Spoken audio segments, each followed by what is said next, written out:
Joriy yilning 18-mart sanasida Xorazm viloyati Favqulodda vaziyatlar boshqarmasida Axborot va ommaviy kommunikatsiyalar agentligi Xorazm viloyati boshqarmasi bilan hamkorlikda ommaviy axborot vositalari vakillari, matbuot kotiblari, jurnalist va blogerlar uchun o'tgan 2024-yil davomida favqulodda vaziyatlarning oldini olish va ularning oqibatlarini bartaraf etish bo'yicha amalga oshirilgan chora-tadbirlar hamda joriy yilning 15-mart kunidan 15-aprel kuniga qadar o'tkaziladigan favqulodda vaziyatlarning oldini olish va fuqaro muhofazasi oyligini samarali o'tkazish borasida amalga oshirilayotgan ishlar yuzasidan matbuot anjumani o'tkazildi.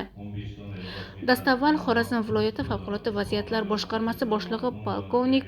Meliyev O'lmas Pardeyevich ma'ruzasi o'tgan 2024-yil davomida favqulodda vaziyatlarning oldini olish va ularning oqibatlarini bartaraf etish bo'yicha amalga oshirilgan chora-tadbirlar xususida atroflicha ma'lumot berib o'tdilar.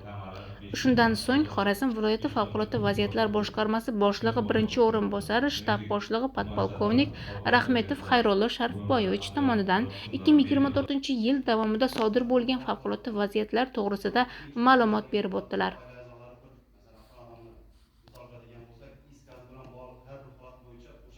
Ma'ruzachilar tomonidan berilgan ma'lumotlardan kelib chiqib, ommaviy axborot vositalari vakillari,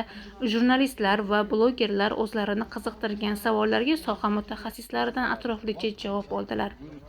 Shundan so'ng matbuot anjumani ishtirokchilari uchun boshqarmada ochiq eshiklar kuni tadbiri tashkil qilinib, barcha ommaviy axborot vositalari vakillari, televideniye, radio, gazeta, internet nashrlari, mahalliy hokimiyat hamda hamkor tashkilotlar vakillariga boshqarma faoliyati, yong'in-qutqaruv texnikalari va maxsus asbob anjomlar namoyishini tashkil qilindi.